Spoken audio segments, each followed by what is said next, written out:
사무엘상 21장 1절로 5절 말씀으로 하나님 백성의 행동 원리란 제목으로 하나님의 말씀을 선포하도록 하겠습니다. 우리 제목을 큰 목소리로 한번 읽어봅니다. 시작.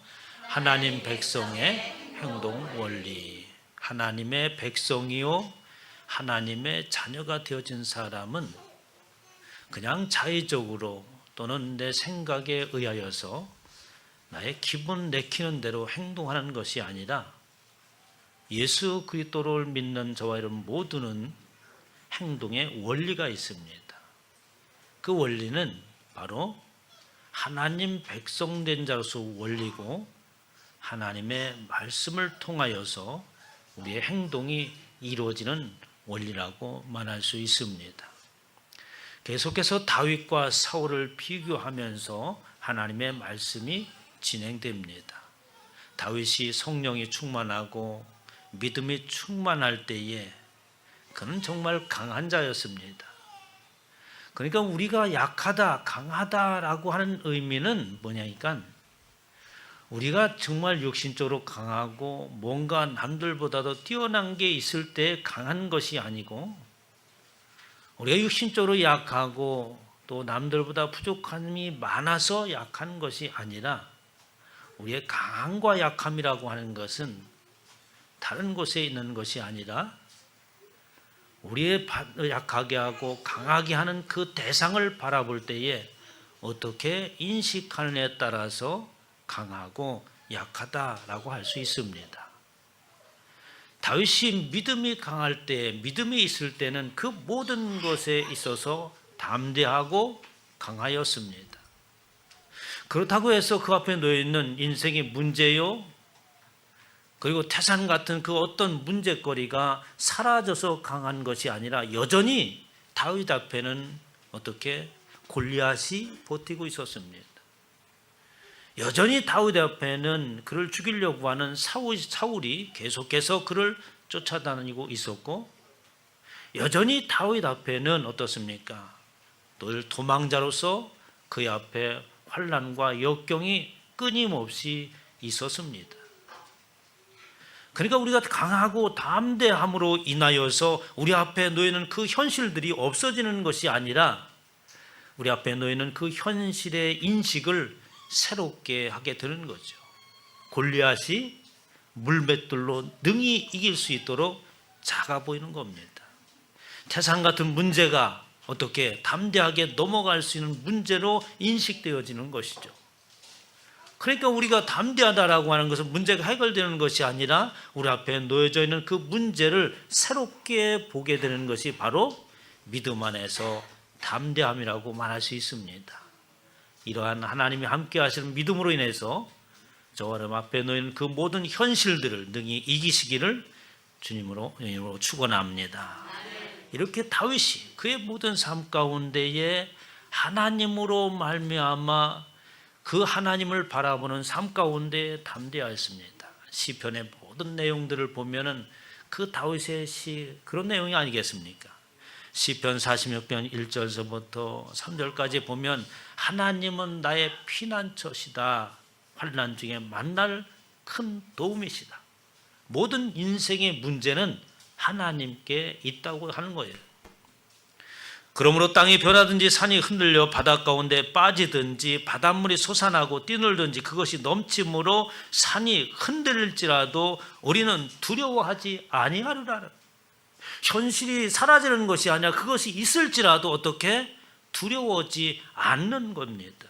왜냐하니까 여호와는 내 편이기 때문인 것이죠. 여호와 하나님은 저와 여러분의 편인 줄 믿으시기 바랍니다.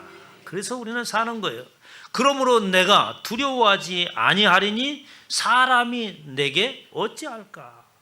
여러분, 세상의 사람들을 이길 수 있는 것은 우리가 두려운 대상을 두려워하지 않는 것은 다른 것이 없습니다.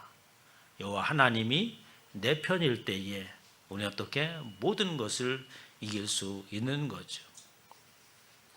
그러나 다윗이 그러한 삶만이 있는 것이 아니라 그 역시 사람이기 때문에 어떻습니까? 하나님을 향하여 있다가도 그는 세상을 바라보기도 했던 겁니다. 믿음이 약해졌어요.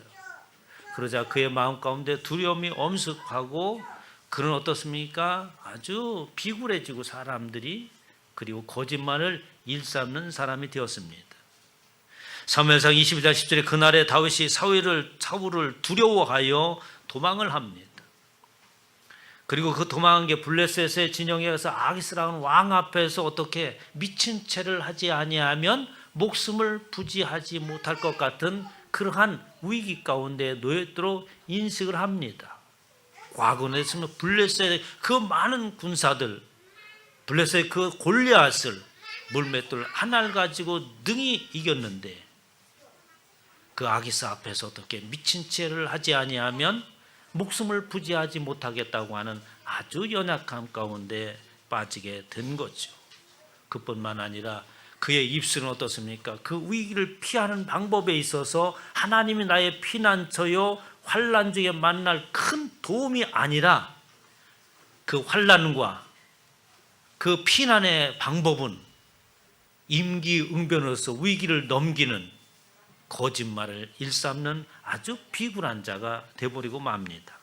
다윗이 제상 아히멜렉에 이르되 왕이 내게 일을 명령하고 이르기를 내가 너를 보는 것과 같이 내게 명령한 일은 아무도 사람에게 알리지 말라 하기로라고 하면서 그는 사울을 피하여서 도망하는 자가 되는데 왕의 특명을 받아서 이렇게 오게 됐다고 거짓말을 계속해서 일삼게 됩니다. 여러분, 세상을 이기는 방법은 하나님을 향할 때 이기는 겁니다. 저는 세상에 담대하고 사람이 내게 어찌하랴 라는 담대함을 가질 수 있는 것은 다른 것이 없어요. 하나님을 향한 절대적인 신뢰가 있을 때에 비로소 담대함이 우리 가운데 있는 겁니다. 이렇게 사울이 한때 다윗이 한때 그렇게 믿음이 연약할 때가 있었지만 계속해서 하나님의 말씀은 다윗과 사울을 비교해서 말합니다. 오늘 본 말씀 22장에 있는 이야기는 다윗에 가지고 있는 성품을 얘기해요. 아주 다윗이 어떻습니까? 아주 잔인한 그런 성품을 가진 자입니다. 우리가 세상을 살아가면서 사람들은 그들의 행동의 발의가 어디서부터 행동이 나오는가? 여러분들이 행동을 할 때 그냥 아무런 생각 없이 행동하는 게 아니잖아요. 우리 안에 선지식이 들어와 있고 그 선지식에 의하여서 사람들은 행동을 하게 됩니다. 잠언서 13장 13절에 보면 말씀을 멸시하는 자는 자기에게 패망을 이루고 계명을 두려워하는 자는 상을 받느니라 라고 하면서 하나님의 말씀이요 말씀을 멸시한다고 하는 것은 곧 다시 말해서 하나님을 멸시한다고 하는 겁니다. 그러니까 슬기로운 행동이요 그렇게 사람들로 인하여 호감을 갖고 많은 사람들을 포용할 수 있는 그런 사람, 슬기로운 사람들은 뭐냐니까 하나님을 멸시하지 않는다는 거예요. 하나님을 멸시하지 않는다고 하는 것은 그분의 입술을 통하여서 하나님의 말씀이 선포되어질 때에 그 말씀을 어떻게 합니까? 아주 심각하게, 신중하게 그리고 순종하는 자세로 하나님의 말씀을 받는다는 겁니다. 지혜 있는 자의 교훈을 말하면서 그렇게 슬기로운 자는 지혜 있는 자의 교훈을 받아들인다고 하는 거예요. 그럼 지혜 있는 자가 누구겠습니까? 바로 지혜의 근본이신 하나님이죠. 하나님의 교훈이 저와 여러분의 삶의 교훈이 되시기를 주님의 이름으로 축원합니다. 또 계속해서 말하기를 선한 지혜가 사람들로 하여금 슬기로운 자가 되어진다. 선한 지혜는 어디서부터 오는 겁니까? 선하신 분은 여호와 하나님이시니 그 하나님께로부터 오는 지혜, 그것으로 인해서 사람들은 슬기롭게 살고 그리고 그의 삶이 아주 지혜롭고 슬기롭고 많은 사람들을 유익하게 하는 행동으로 나타나는 거죠. 무릇 슬기로운 자는 지식으로 행하거니와 라고 하면서 모든 사람들의 행동은 바로 어떠한 지식이 그 안에 들어가 있느냐 하는 것에 달려있다고 하는 겁니다. 그런데 이런 슬기로운 자는 그가 지혜로운 지식 그리고 세상의 그 어떤 것도 따를 수 없는 그분에게부터 오는 교훈, 그것을 받아들임으로 인해서 그 지식에 의하여서 그의 삶이 행동을 하게 되니까 그의 모든 행동들은 사람을 유익하게 하고 하나님의 기쁨이 되겠지요. 그러나 미련한 자는 자기의 미련한 것을 나타내느니라 라고 말했습니다. 미련한 자는 원래 사람이 애초부터 미련합니까? 그래서 미련한 것을 나타내는 건가요? 미련한 것은 무엇이냐? 그 속에 어떠한 것이 있느냐 하는 거예요. 그러니까 그 안에 앞서 말씀드렸처럼 사람의 행동은 그 안에 어떠한 지식이 먼저 들어와 있는 것이고 그 지식에 의하여서 사람들은 행동을 하게 되는데 미련한 자는 그 안에 어떻게 미련한 지식이 그 안에 들어있다고 하는 거죠. 로마서 7장 23절에 보면 내 지체 속에 다른 법이 있다고 사도 바울은 고백을 합니다.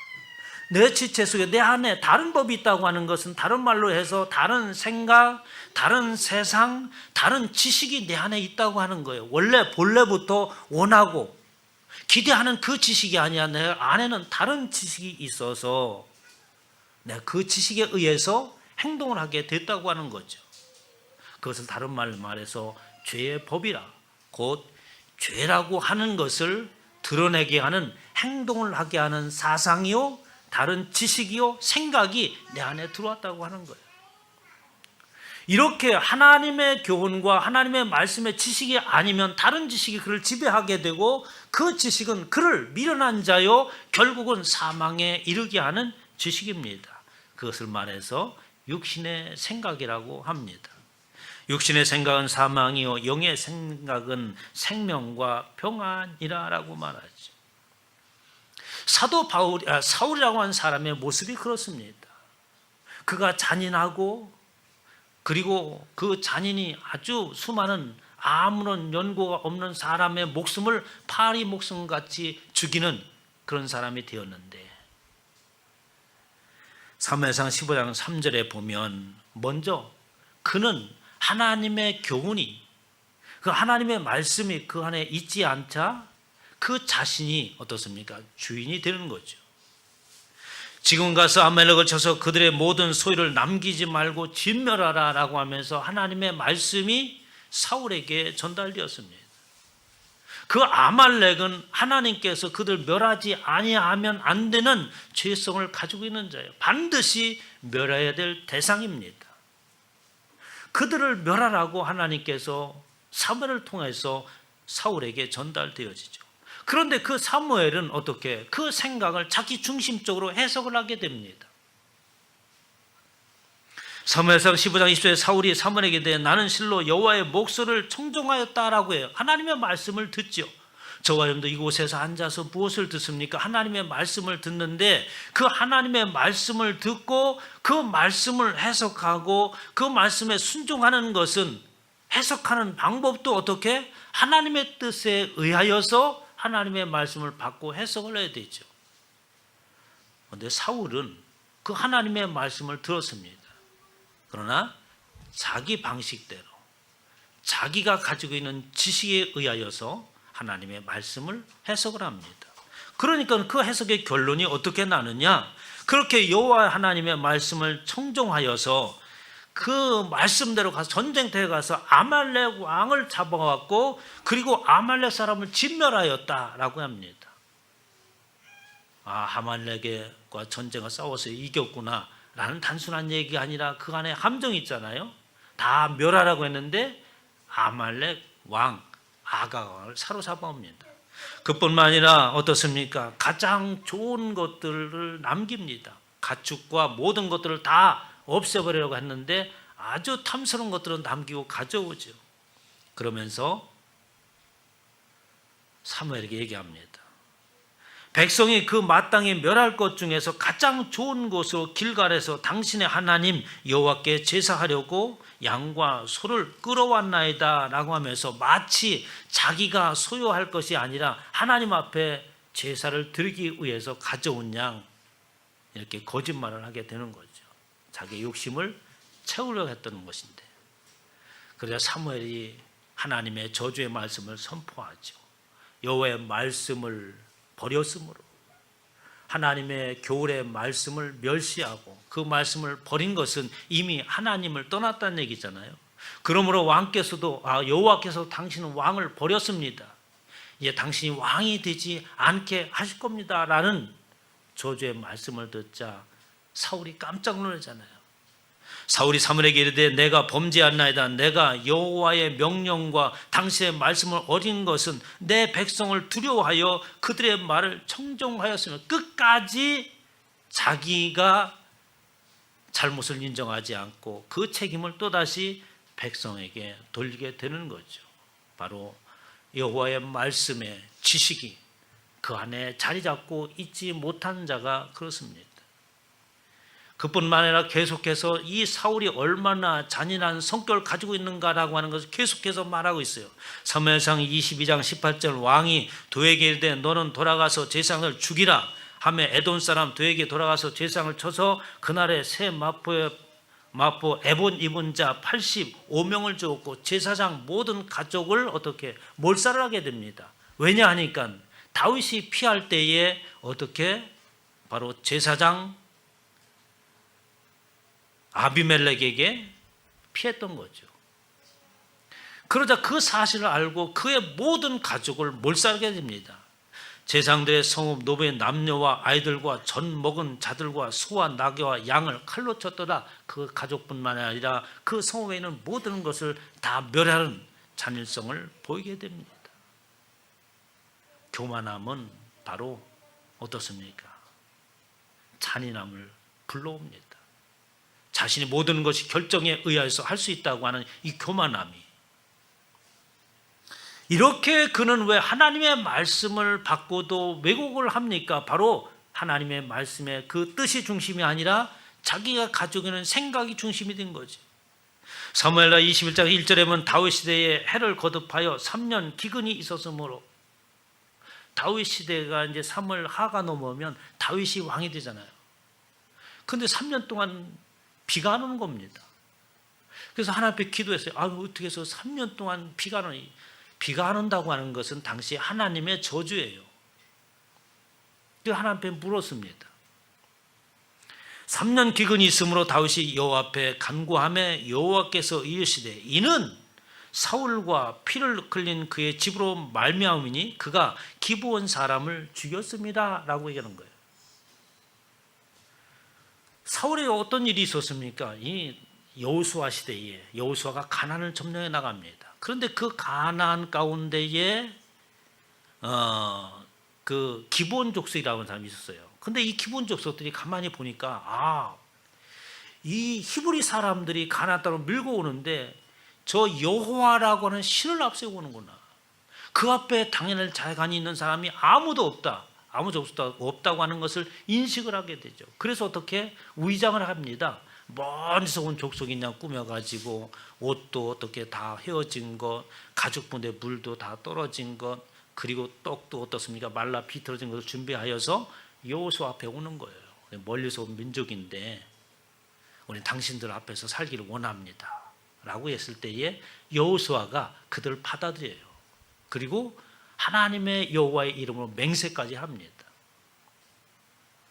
그런데 사울이 돌아서 보니까 다른 민족이 계속해서 살고 있는 거예요.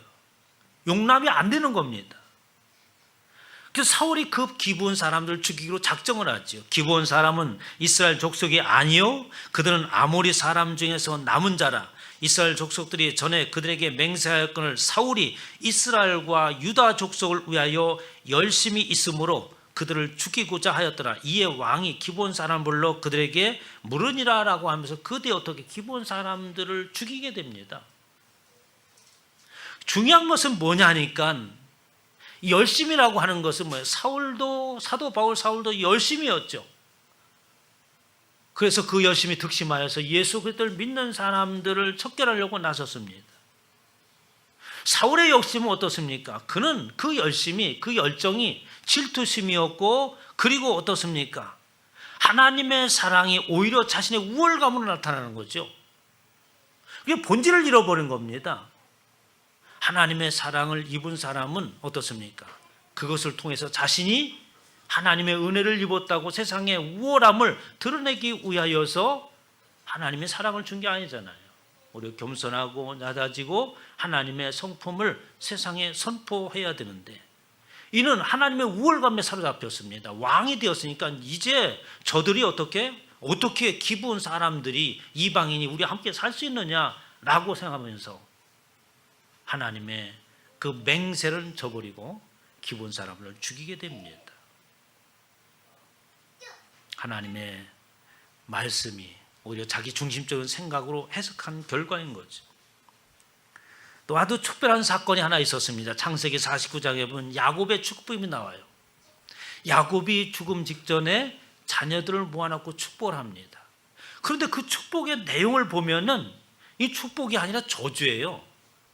창세기 49장 5절에 보면 시몬과 레위는 형제요라고 하면서 레아의 소생입니다. 그들의 칼은 폭력의 도구로다. 내 혼아 그들의 모에 상관하지 말지어다. 내 영혼아 그들의 집회에 참여하지 말지어다. 그들이 분노대로 사람을 죽이고 그들의 혈기대로 소의 발목에 힘줄을 끊었음이로다.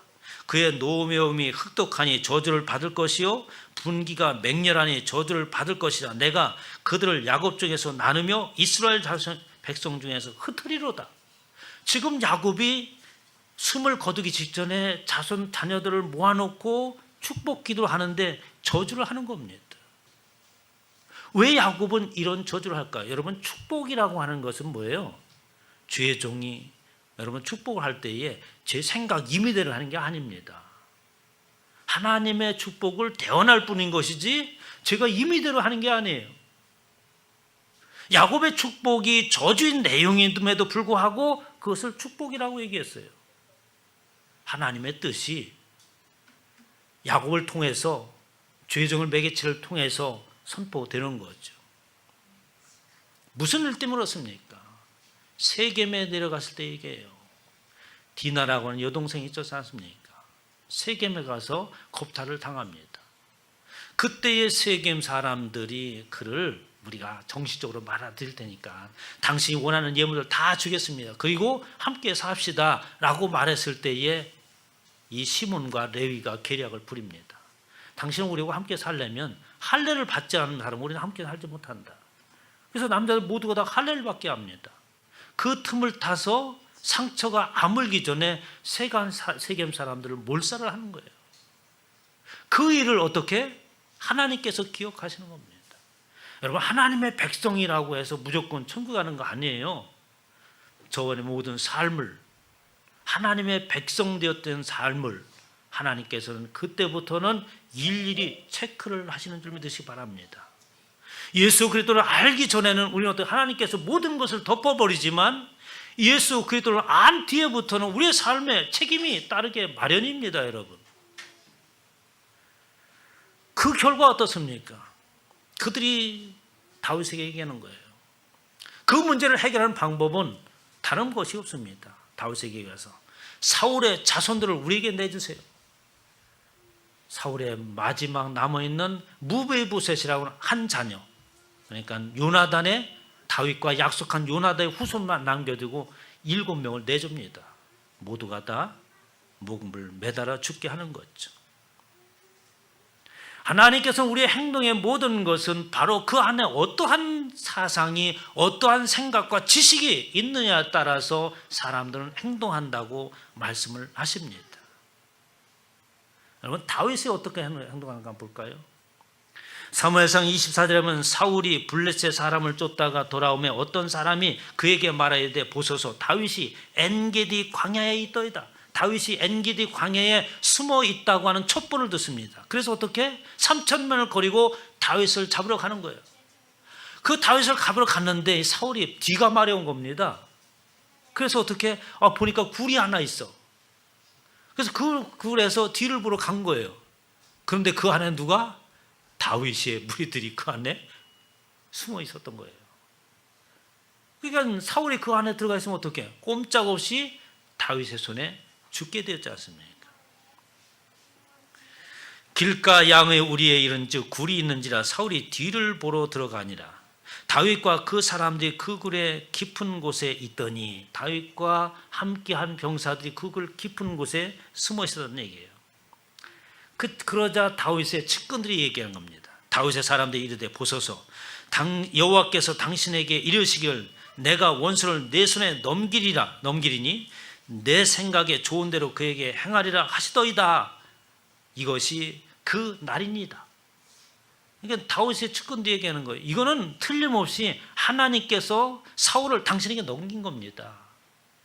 하나님께서 주신 기회입니다. 그러니까 내가 가서 사울을 죽이겠습니다 라고 말하는 거예요. 사울을 죽이면 어떤 거예요? 모든 일들이 다 끝나잖아요. 바로 다윗이 왕으로 될 수 있는 아주 철저의 기회입니다. 그런데 다윗은 이렇게 말하는 거예요. 그렇게 측근들이 말하자 다윗이 일어나서 사울의 겉옷자락을 가만히 봅니다. 그리한 후에 사울이 옷자락 뱀으로 말미암아 다윗의 마음이 찔려. 이 다윗은 죽이는 것이 아니라 내가 그를 죽일 수가 없다. 왜? 여호와께서 기름 부은 자를 내가, 그러니까 하나님이 허락하시지 아니하면, 다시 말해서 하나님께서 말씀하시지 아니하면, 그 말씀이 지식이 되어서 내 안에 들어오고 그 말씀을 행동하는 아이기 때문에 하나님 말씀을 주시지 않으면 나는 그를 어떻게 할 수 없다는 거예요. 그래서 내가 당신을 죽일 수 있었으나 죽이지 않고 살려준다고 옷자락만 비고 온 거예요. 그런데 그 옷자락 하나를 빈 것만으로도 다윗이 마음에 찔리는 겁니다. 그래야 왜 사울이 옷자락 뱀으로 말미암아 다윗의 마음이 찔려서 자기 사람에게 이르되 내가 손을 들어 여호와의 기름 부음 받은 내 주를 치는 것은 여호와께서 금하시는 것이니 그는 여호와의 기름 부음을 받은 자가 됨이라라고 하면서 여호와께서 허락하지 아니하면 여호와의 기름 부은 자는 그는 내 소관이 아니라고 하는 거예요. 여러분, 신앙생활 할 때요, 저와 여러분의 소관이 되는 것도 있지만 전혀 소관이 안 되는 부분도 있습니다. 상관하지 말아야 할 부분도 있어요. 그것이 옳건 그르건 관계가 없는 겁니다. 하나님의 소관은 하나님께 맡겨야 돼요. 아주 중요한 겁니다. 그뿐만 아니라 또다시 그런 일이 반복이 되면 10사람이 기브아에 와서 사울에게 말하되 다윗이 광야 하길라 산에 숨지 아니하니까 또다시 정보가 옵니다. 그 뒤에. 그래서 사울이 또다시 용병 3,000명을 거리고 다윗을 잡으러 가는 거예요. 그 산 가운데 있는데 이제 서로 대치하고 진을 치고 있는데 다윗이 아비새를 보냅니다. 저 사울의 진영이 어떠한가 보라. 다윗과 아비새가 밤에 그 백성에게 나가본 적 사울이 진영 가운데 누워 자고 창은 머리겨 땅에 꽂혀 있고 아브넬과 백성들은 그들을 둘러 누워내 모두가 자고 있었고 무기도 어떻게 그 머리 마땅 위에 꽂혀 있는 거예요.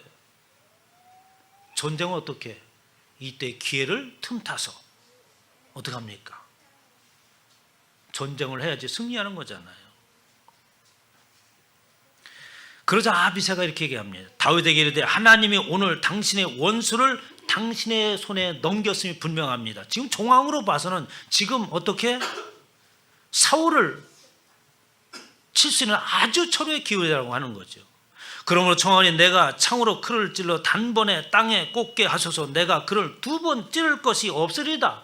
한 번에 끊을 수 있는 철저의 기회라고 아비새가 간언하죠. 근데 다윗이 말합니다. 아비새에게 죽이지 말라. 누구든지 손을 들어 여호와의 기름 부음 받은 자를 치면 죄가 없겠느냐 하고, 다윗이 또 이르되 여호와께서 살아계심을 두고 맹세하노니 여호와께서 그를 치시리니 혹은 죽을 날이 이르거나 혹은 전쟁에 나가서 망하리라. 여호와의 소관, 그분이 기름 부은 자는 어떻게? 하나님께서 책임지시는 것이다. 하나님께서 죽이든 살리든 하나님께서 하실 것이지 나의 소관이 아니라고 하는 거예요. 다윗이 조금만 생각을 하게 되면 어떻게? 금방 모든 일들이 해결될 수 있는 거예요. 그럼에도 불구하고 하나님과의 관계가 되어 있기 때문에 돌아가는 겁니다. 지름길이 있어도 하나님께서 돌아가라면 돌아가는 거예요. 이것이 예수 그리스도를 믿는 사람들의 모습입니다. 손해가 되더라도 돌아가야 할 때는 돌아가시기를 주님의 축원합니다. 너무 빠르게만 약삭 빠르게만 세상의 사람들의 지혜를 추월하여서 하려고 하면 오히려 하나님의 은혜가 아니에요. 때로는 손해를 보더라도 하나님의 뜻을 위해서 돌아가는 겁니다. 다윗이 사울의 머리 곁에 창과 물병을 가지고 떠나가되 아무도 보거나 눈치채지 못하였고 깨어있는 사람도 없었으니 이는 여호와께서 그들을 깊이 잠들게 하셨으므로. 여호와께서 사울과 그 무리를 잠들게 하셨다는 거예요. 그러면 해석을 어떻게 해야 됩니까? 야, 하나님께서 준 기회다 라고 생각을 했지 않겠어요? 그러나 그것은 하나님이 다윗을 향한 시험이었습니다. 하나님의 말씀의 지식으로 움직이냐고 하는 것이죠. 저와 여러분은 우리의 행동의 모든 것에 선지식이 되어진 하나님의 말씀에 의해서 움직이기를 주님의 축원합니다. 시편 119편 105절에 보면 주의 말씀은 내 발의 등이요 내 길의 빛이니이다. 이 말씀이 저분의 삶에 참다운 진리가 됩니까? 저분이 인생을 개척해 나가고 세상의 모든 일들 해결해 나가는 것에 있어서 하나님의 말씀이 그 길을 인도하는 게 맞습니까? 그 하나님의 말씀만이 우리의 생명의 빛이라고 인정을 하시나요? 다윗은 고백하는 모든 것을 삶을 돌아볼 때 수많은 역경과 환난이 있었고 때로는 그 하나님에 의하여서 지름길이 있었음에도 불구하고 하나님의 말씀 때문에 돌아갔던 일들이 수도 없이 많았는데 그것은 주의 말씀이 내 발의 등이요 내 길의 빛이었다. 하나님의 말씀이 나의 인생의 모든 것을 여시고 해결하시는 방법이었다고 하는 거죠. 주의 의로운 규례를 지키기로 맹세하고 굳게 정하였나이다. 다윗의 고백은 어떻습니까? 한 번에 그친 게 아니에요. 그러한 일들이 있을 때마다 어떻게 그렇게 고백한 거예요. 주의 의로운 규례를 지키기로 맹세합니다. 사울을 눈앞에 두고 당장에 죽을 수 있었음에도 불구하고 하나님께서 말씀하신 기름 부으신 그 언약을 어떻게 나는 지키기로 맹세하고 돌아갑니다라는 거예요. 오늘 하나님께서 저와 여러분에게 말씀하십니다. 하나님의 백성이요 자녀들인 모든 사람의 행동은 하나님의 말씀이 저 안에 지식이 되어서 그 말씀에 의하여서 생각하고 행동함으로 인하여서 하나님의 인도하심을 받는 저와 여러분 되시기를 주님의 이름으로 축원합니다.